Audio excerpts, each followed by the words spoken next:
Welcome back, real estate rock stars. Today, we are going to dive deep into systems. I'm talking your CRM from the moment a lead comes into your universe all the way up until the closing table and all of the automations in between.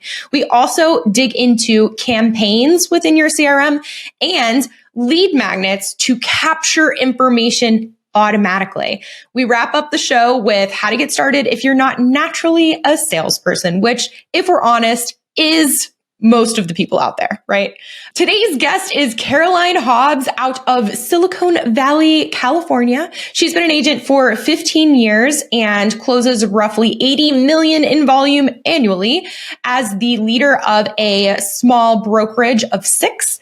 Caroline is a boss when it comes to anything database related, technology driven, or efficient.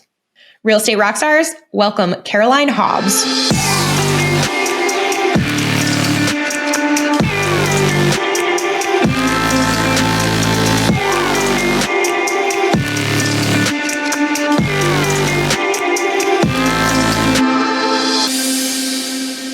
Caroline, you are a self-proclaimed systems nerd. I don't think you use those words. Those are my words, but that is the gist. So could you talk to us about either the systems in your real estate business or how you built them, whatever comes to mind in regard to systems?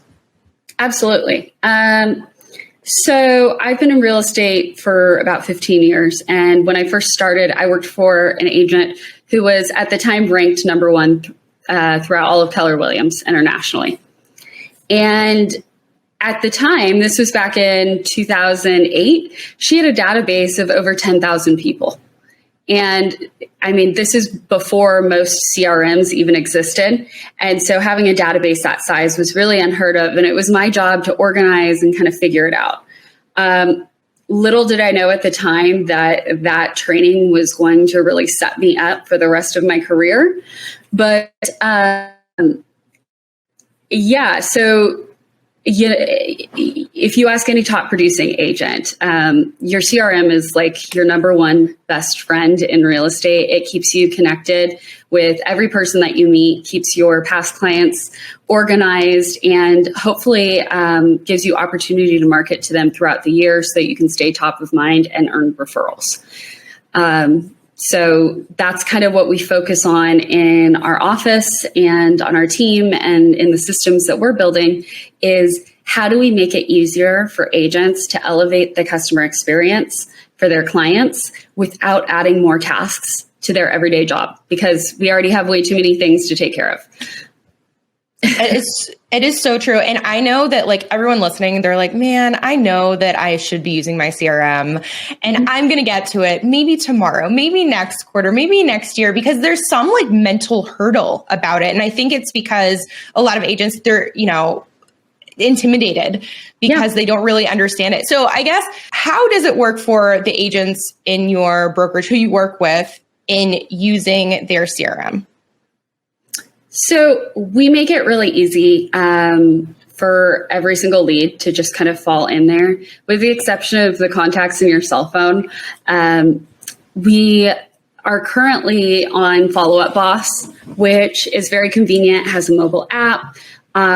We are very high users of the Twilio company numbers that they have in there. That to me as a team leader has been such a game-changing feature.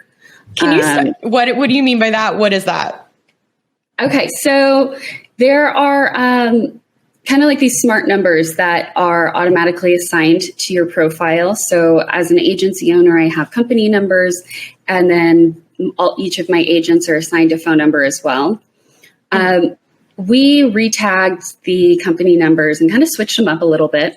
So depending on the team that the lead was generated for, that phone number will be used on the marketing pieces for that. So all of those team members can be either round robined to receive the leads, or they can be, first come, first serve, whoever picks up the phone first. So in a world where, keeping up with your leads from the second that they come in, how much of the time is speed to lead? So important. It really helps us capture every single opportunity as it arises. Okay, you mentioned how your leads essentially just like fall in there except for the contacts on someone's phone. Help. How are things falling into my CRM?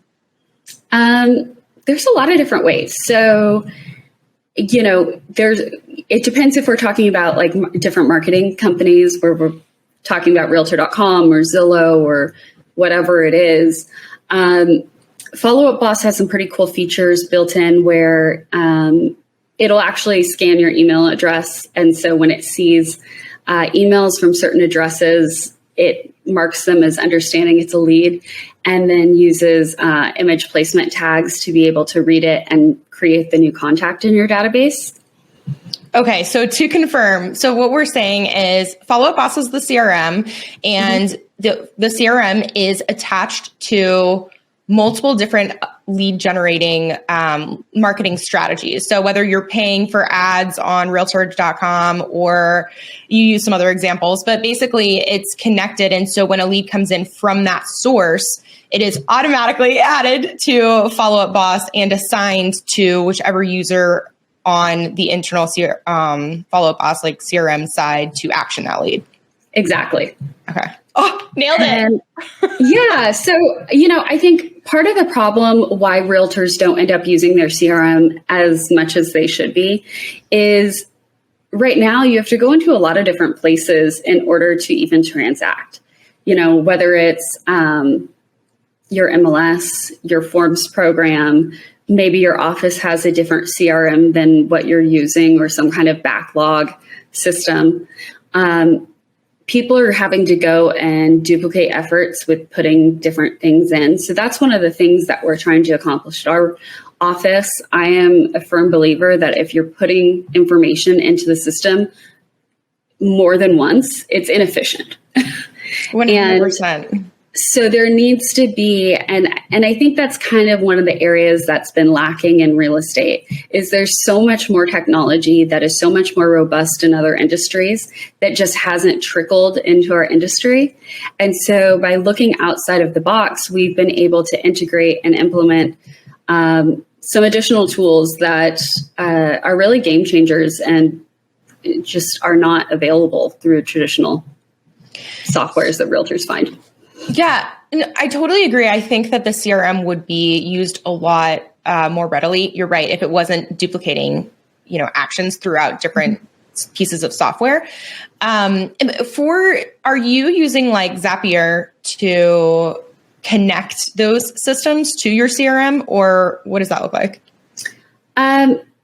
Sometimes it just depends on the program.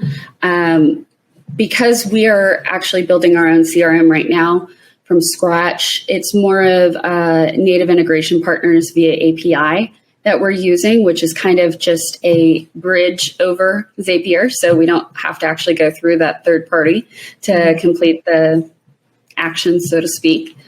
In other roles, then yeah, it is just a Zapier integration where you can have, with Zapier integrations, you have less functionality than you would through an API integration. It's more of you can do these 10 specific actions and touch these 10 specific fields, but you can't, the customizations are very limited typically. Okay. I think something that might be helpful is to kind of like lay out, I guess, a pathway for hypothetically, the lead comes in, we can pick any method you want. Yeah. Understanding what happens in your CRM or just giving an outline of that. So that way listeners could try to duplicate within their own. Exactly. Yeah, absolutely. So first of all, marketing to be successful has to be an even exchange of information. Nobody wants to just give their contact information away and say, please harass me for the next 20 years. They need to feel that they're getting some kind of value. So whether it's a showing request on Zillow or a seller guide download via social media or whatnot, they also need to know that you're a real person and not just a company. And I think that's one thing that a lot of people forget when they build these lead funnels and marketing solutions is that human touch is still imperative to the transaction. If you ask anybody with any money saved in the bank, 99% of the time, they're going to have a financial advisor. Yes, sure, there's Robinhood and you can go on E-Trade and create your own profiles, but is that really the best option with a large investment? And for most people, your home is the largest investment you have. So from the time a lead comes in, we actually have a action plan that's just for lead day one.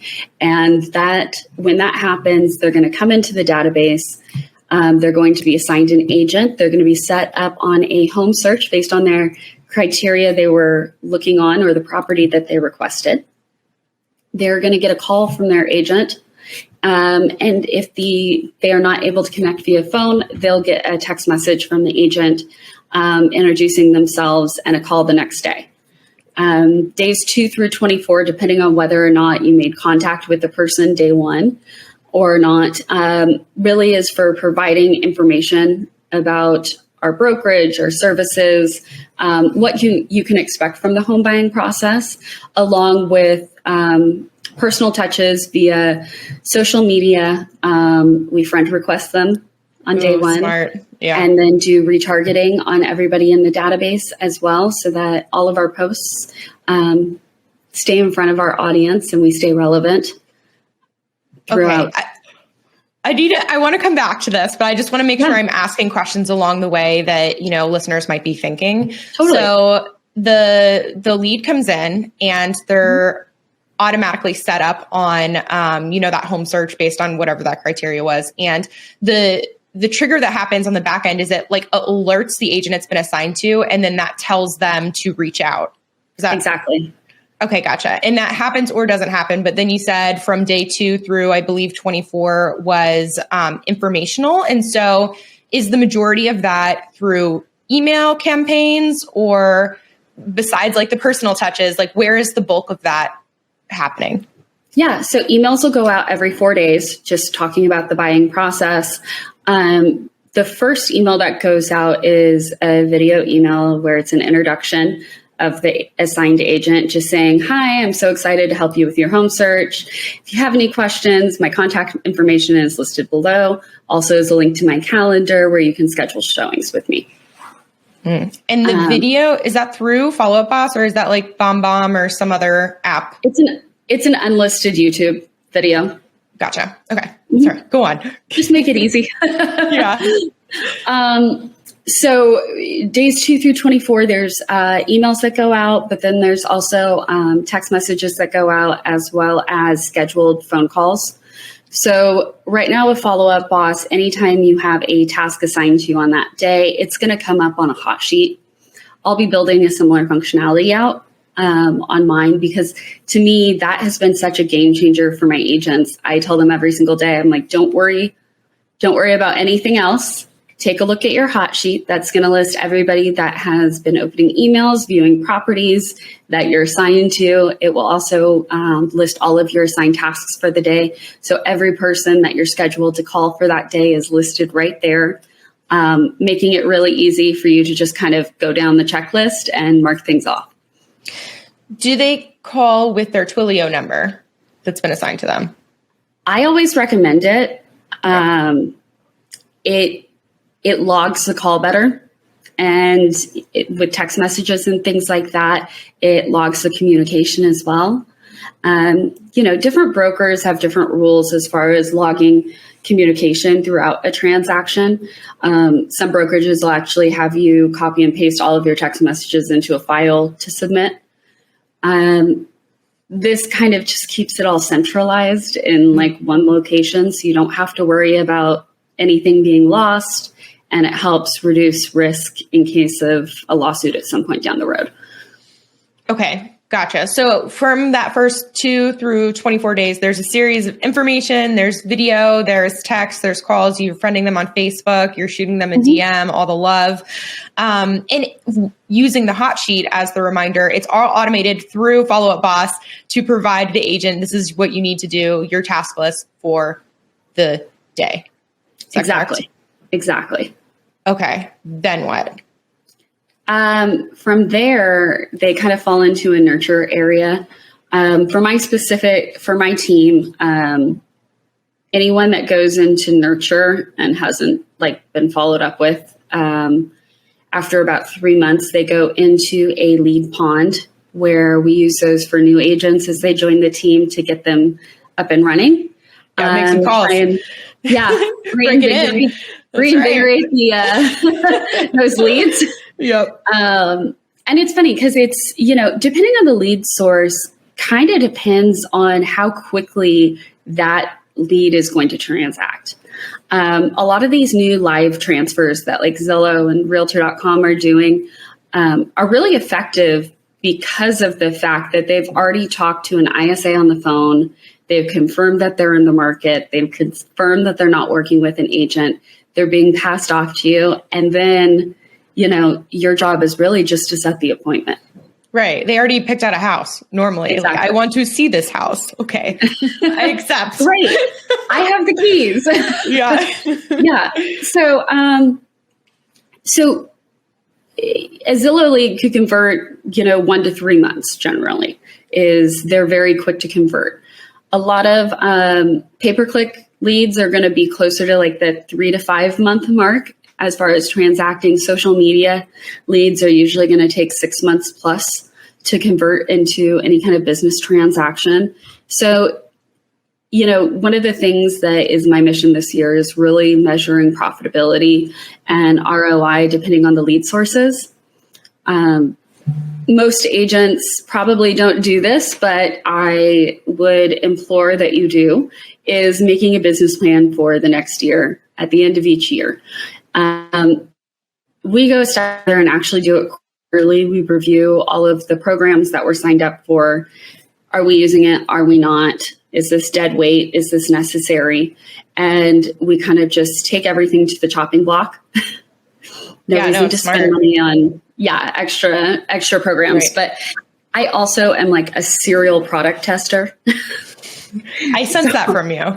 Yeah. So if there's a new technology out there and I haven't tried it, I generally sign up and get a demo and spend the time to try and figure it out.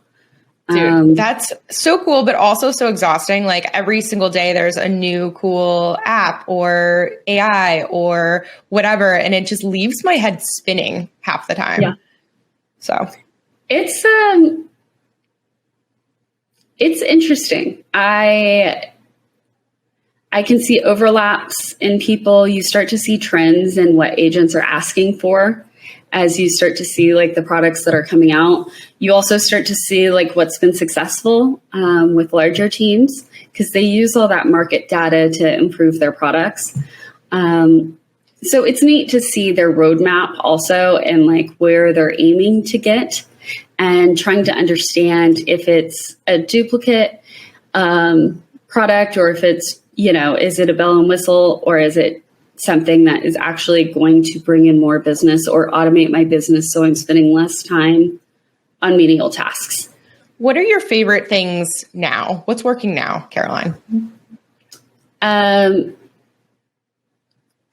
Open to Close is a transaction management software that we use at a very high level in our office. It does a great job at organizing our transactions and putting out dates throughout the transaction. That has been a game changer for our business. Postcards for marketing.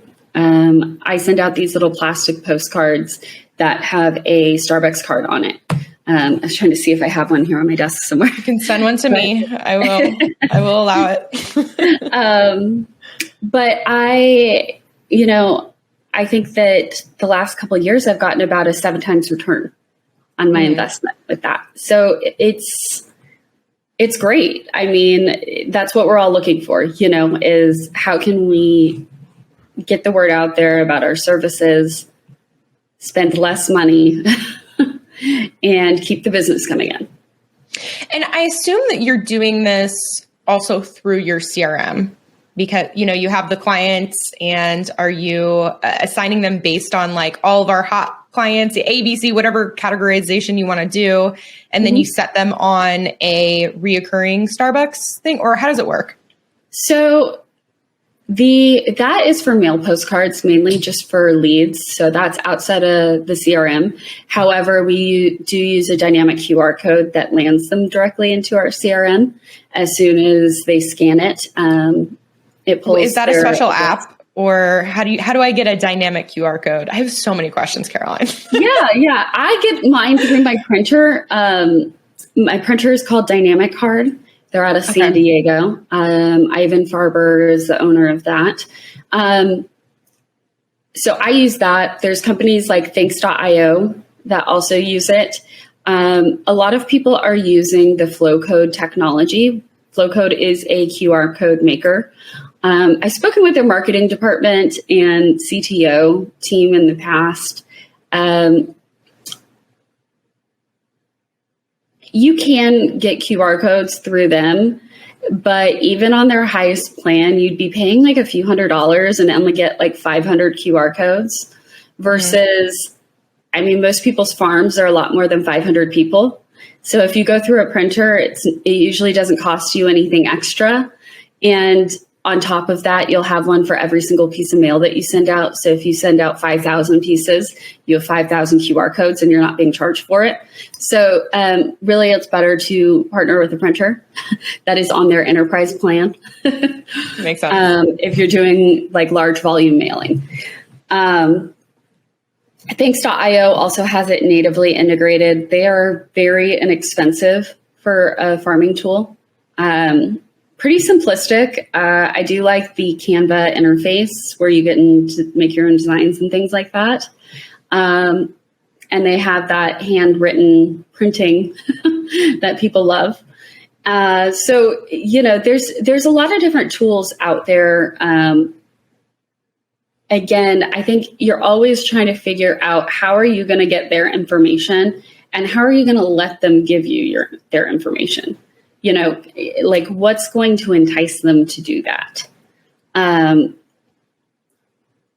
Because ultimately you don't just want a whole bunch of email addresses and phone numbers and stuff like that. You want people who are actually going to transact. Does that make sense? It does make sense. I'm just trying to figure out how. Could you give an example of a way that you are capturing in a way that they want to give you their information? Is it the Starbucks gift card? It's like scan this and then you'll get, okay. Well, so that's the thing on the Starbucks cards that's so ingenious is the call to action is a phone call. So they call the smart number, which gets logged into our follow-up boss. And we talk to them, we get their property address and their email address. And we set up a follow-up appointment to give them a call back with the information they're requesting. So we get all of that. We set the appointment. We call them back at the given time, go through the comparables with them, and then we email them the Starbucks gift card, the actual Starbucks gift card. Okay, so the thing that they're receiving that prompts the call says what? It has a logo and it says, "Let's meet for coffee," with kind of a Starbucksy logo on it. Okay. And then they call it, and on the call is when they find out that they need to give the address and have a follow-up call in order to get the coffee. Yep. Okay. It's written on the card as well. Okay. Yeah. With directions. It's funny though. I will tell you, a minimum of 50% of the people are like, I don't really want the Starbucks, but I do want to get my property valuation. Really? Oh yeah. I mean, I probably, I send out 7,500 of these every single month personally. And just a few. Just a couple. We usually get about 10 to 15 calls from that. And I maybe spend $60 or $70 on Starbucks cards. Yeah. How much is I guess I could math. $10. How much is $10? Yeah. Math. So it's not like I'm sending it to like all 7,500 and I'm spending like tens of thousands of dollars. Gotcha. So it's, okay. Yeah, it's like a coated paper postcard. It looks like plastic. It's not plastic. It's actually recyclable. But I mean, I get hate calls telling me how I'm killing the environment. And I'm like, well, see the little recycle symbol on the back? It's not plastic. Shame on you. Yeah. Okay. Exactly. That is an example of a reason why, those people would be inclined to call for the Starbucks, but also for the information regarding their property. And then from there, I think it's really cool that the call directly feeds into your CRM. And how does that work again? It's called a smart number. Yeah, I think a number of CRMs have them nowadays. I think it's one of the underutilized tools within most CRMs. I think most people just can't understand why they wouldn't just have them call their phone. Mm-hmm. And it does call their phone just through the app. So it's like VoIP calling instead of having a cellular plan. But it works really well for us. It really has been a game changer because I'm in meetings all day long doing software development stuff and, working with vendors and things like that. And so it rings like my phone and my partner's phone for when we get calls for listings. And so he can pick it up, get all the information, feed it over to me, and then I can jump on the call and take the appointment as soon as we have everything ready. Okay. I want to bring it back to make sure that we talk through the entire process, kind of like we talked about in the beginning. So the lead comes in through the marketing channel. There's that follow-up process that happens for the first 24 days. There's a nurture process. But let's say that the person, they're like, hey, I'm ready to put in an offer.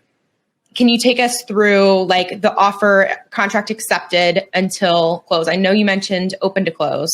But any systems feedback on that process would be great.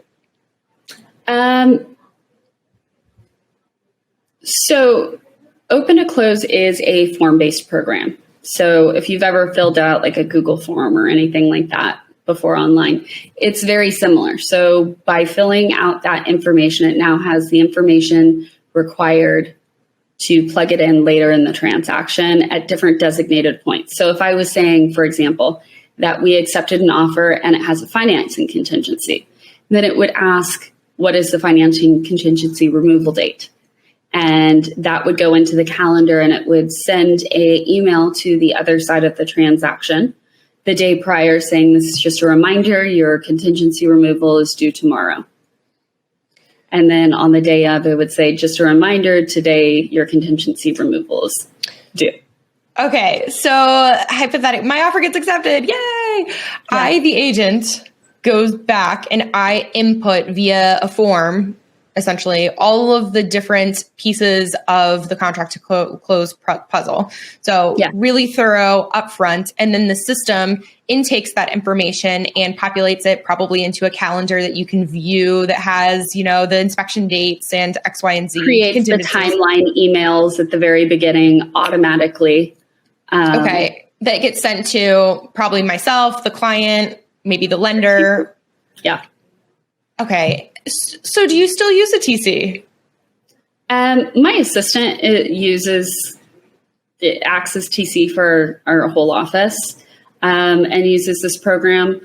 What we're building and actually are just in the ending phases of development on is actually a AI program that will read the purchase contract and fill in these forms for these trigger-based actions so that they automatically go out and you're not even filling out that form. You're more of just reviewing it, uploading any ancillary documents that are needed for the transaction, and then hitting submit and allowing the system to actually process it, organize it, and that's just a dream. Your T's create the valuable touch points.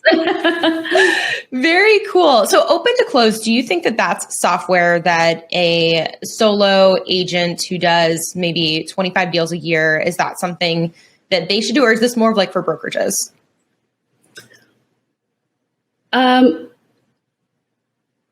So open to close is a very complex system. I wouldn't say that it's for everybody. It takes months to build out, and you have to be tech savvy in order to build it out. Good info.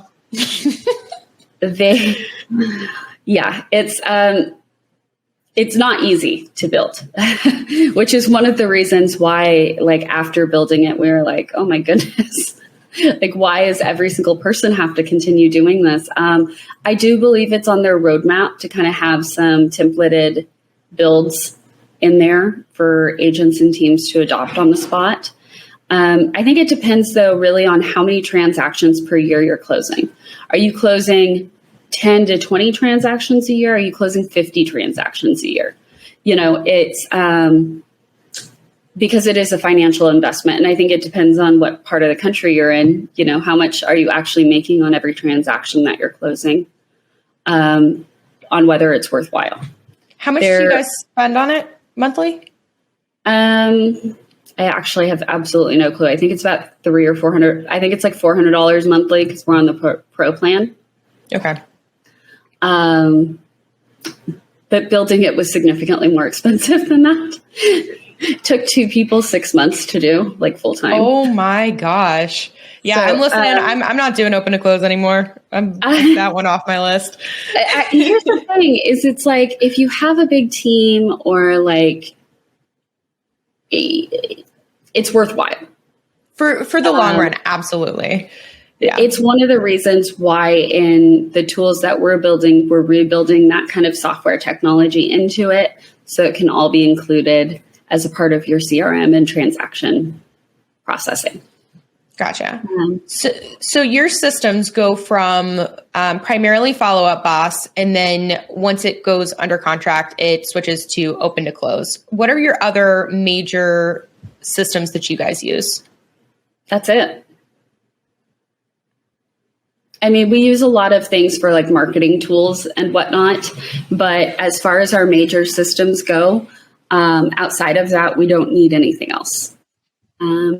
We have a website and I use a Glide for my forms. We're out in California, so we still have access to that platform, but we'll likely be making a switch back to SkySlope for too long.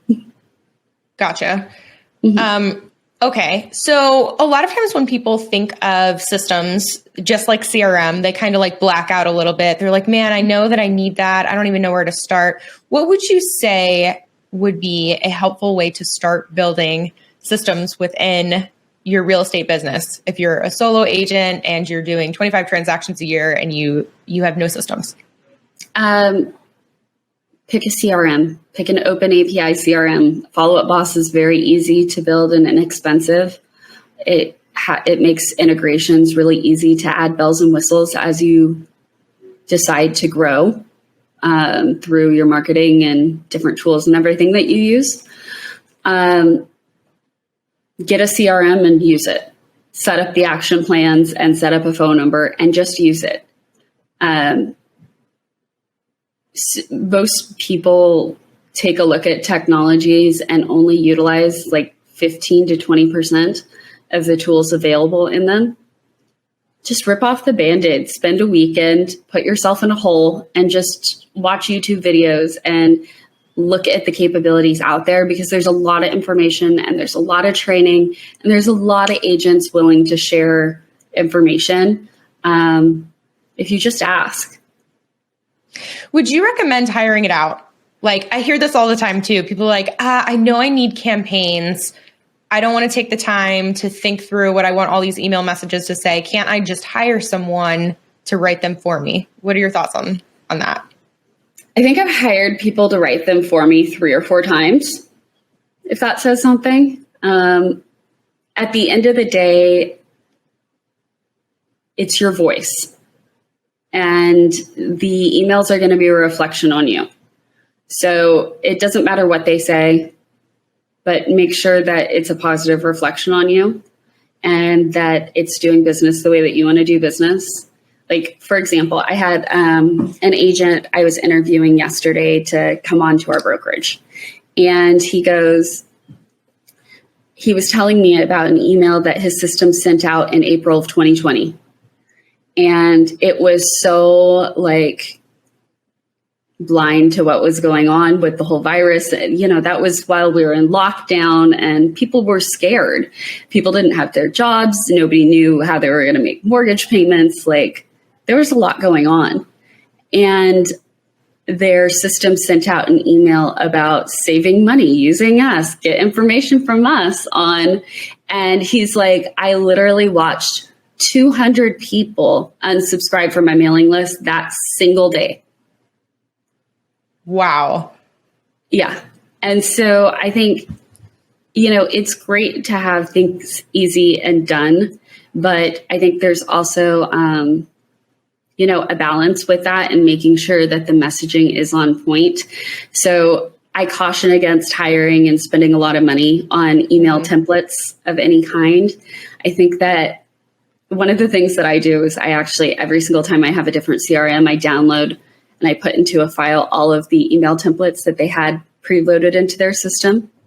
Because you don't need to reinvent the wheel. Just make a file and then pick your favorites from it and then make tweaks to it. Yeah, 100%. Exactly. It's all about the tweak. In the Tom Ferry system, there's a saying, and it's called R&D, rip off and duplicate. 100%. And I absolutely love that. Yes. Yeah. And I ask those questions because I hear, but like, okay, I've had that thought too, where it's like, I could just hire someone. And I felt that the same with social media. I could just hire someone, but I can't in a lot of ways because it is my voice and it is everything that comes out from me personally is an extension of myself. And if I just blindly throw money at a problem, don't even review it. It's the same thing with that guy that happened in the middle of COVID. Like, that's going to happen. And it seems, in a lot of ways, your reputation and your personal brand are all you freaking have. Yeah. So if you are quick to diminish that and, it's just, what else are you left with? For example, this particular agent is very much like a sphere marketing agent, where it's like he's built his reputation from his relationships around him. So people getting emails like, are you ready to buy? Are you ready to buy? Are you ready to buy? Over and over again are a huge turnoff. Like, are you ignoring my emails? Yeah, no, that's not a good way to get my friend to talk to me about selling their house. So I think really, one of the first things you do with marketing is, what is your perfect client? Who do you want to be working with? What kind of language do you use with those kind of people?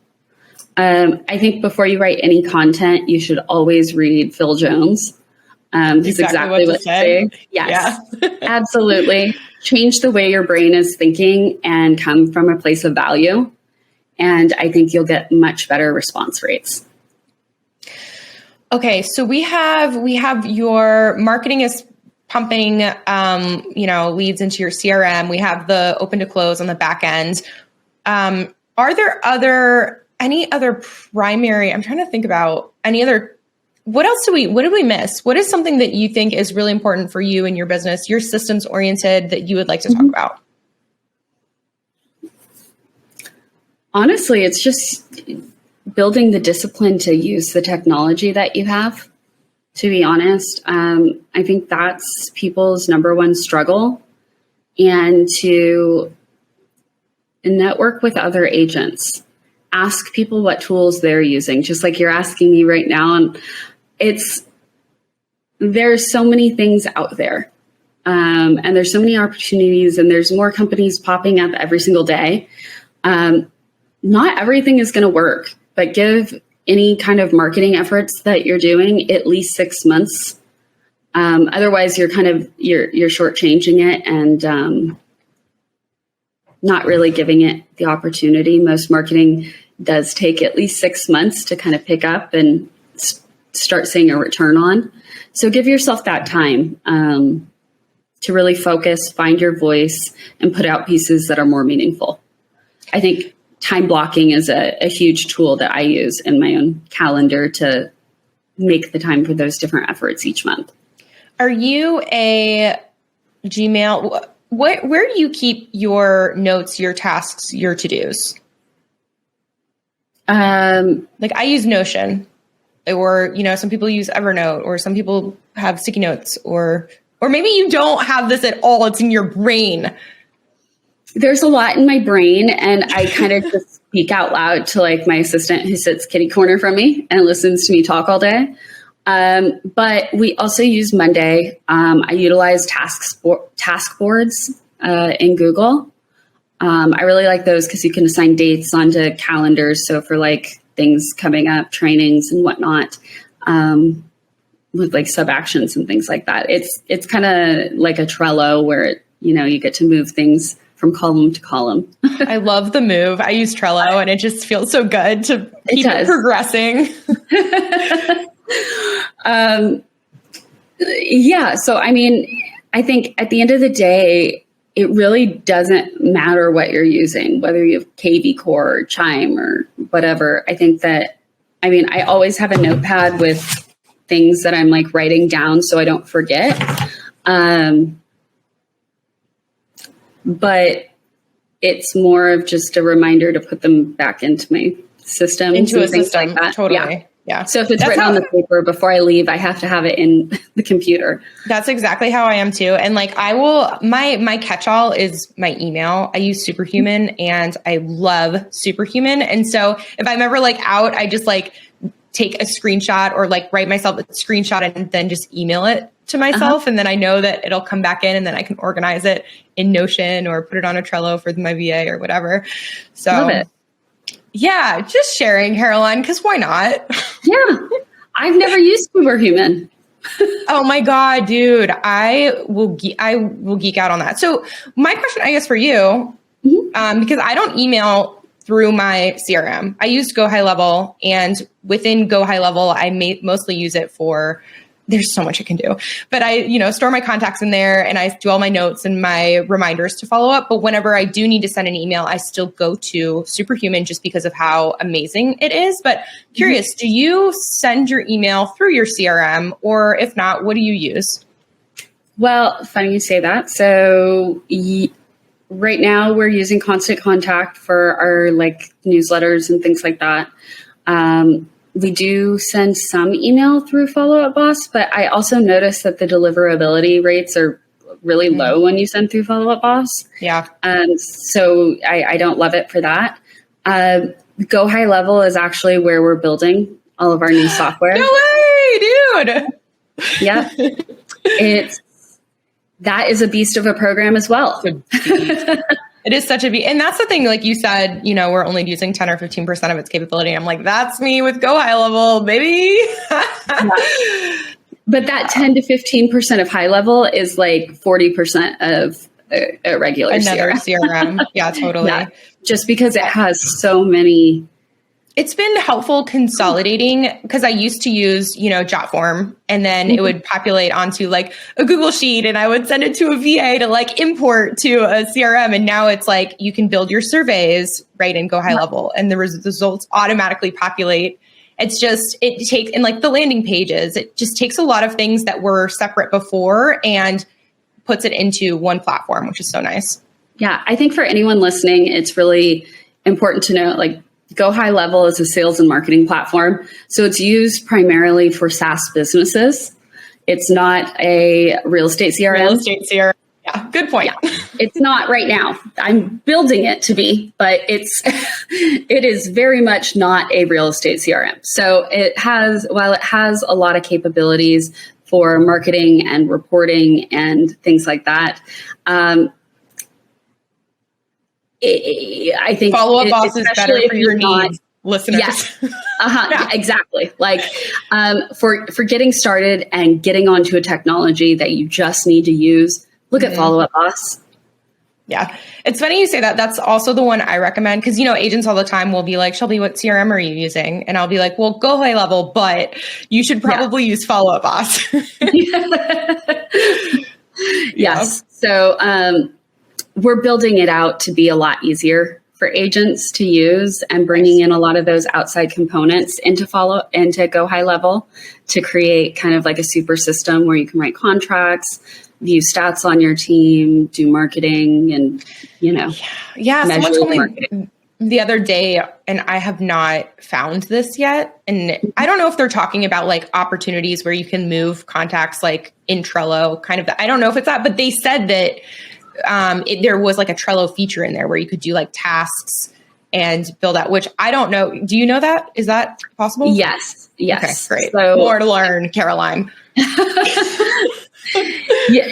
it is complicated in there, the pipeline versus the opportunities and contacts and how to differentiate them. Mm-hmm. There's a lot of little nuances, and I have 2 different sub accounts that I'm building them out as contacts, and one I'm building it out as opportunities because I have no clue which is the right way to do it. So I'm like, well, we will build it both ways and see what happens. No better way to learn than to just throw it out there. But, okay, so you have Follow Up Boss for now, soon to be Go High Level, which I'm sure you're going to be able to sell in the future to agents who are interested. So agents, that's coming soon. But right now you have Follow Up Boss, you have Open to Close. You mentioned Monday, because that's the other thing too. Like there's a very clear flow, from lead until close. Like that makes sense. But there's all these other miscellaneous tasks within the agent world where it's like only focus on, generating business, but also you also need to be a content creator. And also you need to build relationships with vendors. And also, so it's a lot muddier than people like to say. 100%. Yeah. That's one of the things where I've been taking appointments with companies looking to become like a native integration, whether they're a creator of templates or a creator of, seller valuations and things like that. Just trying to equip people with the best tools that I can put into like a single program. And the more I can build in natively, the better. But so there will be upcharges and things like that for specific tools. But as it really, they make it easy for developers to build really awesome things on their platform. So it's exciting. It is exciting. Okay. And before we had to wrap up, is there anything specific that we didn't touch on that you would like to? Get a system, stick to it. Just use it. Start by uploading your holiday card list. If you're a new agent and you don't have a whole bunch of clients to fall back on, put in all your friends and start talking to them. Start learning how to build these systems, talking to people and staying top of mind. Because, as much as your friends will know what you do for a living and whatnot, timing is everything when you follow up with a lead. And so staying front of mind and staying prevalent and building that connection in people's brains between you and real estate is really important to generate those referrals. Totally. So. And no one's going to do it for you. There was this like thing in my head where, I talk to agents all the freaking time, not just on interviewing, but it's literally all I do is talk to agents. And I feel like there's this thing in their head where they're like, well, man, I feel like someone should just be doing this for me, whether it's my brokerage or whether it's my team leader, or whether it's like someone should be. And I'm like, no one is coming to save you. Yeah. You have to save yourself or get off the freaking ship now, dude. We don't want you here. This is a commission only business. I'm not sure if you understood that. Yeah, but, exactly. Exactly. Yeah. Okay. Well, Caroline. It was so much fun. Yeah. No, I have a couple questions for you. Can't let you escape just yet. Caroline, what events are you going to this year in the next 12 months? My next events. So I'm going to Tom Ferry's Elite Retreat at the end of February in Orlando. I'll also be going to a summit that will be in Dallas in August. Me too. I'll be see you there. I may go to spring break in Utah in April. That's always on my radar. Sisu has an amazing conference, like spring in our husband. Yeah, they definitely know how to throw a conference. There's also a video blueprint in Houston in April as well that I have my eye on. And that's kind of, to be honest, like we're going to be finishing our systems and I'm taking my kids to Europe for 6 weeks this summer. So cool. So they're little, but I only have so many years till they're in all the competitive sports and everything like that. So it's like my summers are limited with them. So that's where I'll be this summer. I'm coming with you in your suitcase. Well, that sounds awesome, though. Okay. How can listeners help you in your business, and where can they find you? They can find me on Instagram, Caroline Hobbs, RE, or on Facebook, Caroline Hobbs. My company is rewardrealty.org. That's my brokerage. Right now, you can email me through that. And the software company that will be coming out in the spring is called onrecord.ai. Perfect. Okay, everyone, you heard it. Go follow Caroline. Be on the lookout. It's coming soon. We're all excited. I'm super excited. And if you want to hang out with me and the owner of the show, you can find us on the gram too. The Shelby Show and Aaron Amuchastegui. Hit us up. We always want to hear from you. We've been hearing more and more from you, which is amazing. Keep it coming. Chatty is perfect. Okay. Caroline, thank you so much for coming on the show today. Super. Thanks for having me. Yeah. All right. And Real Estate Rockstars, thanks for listening.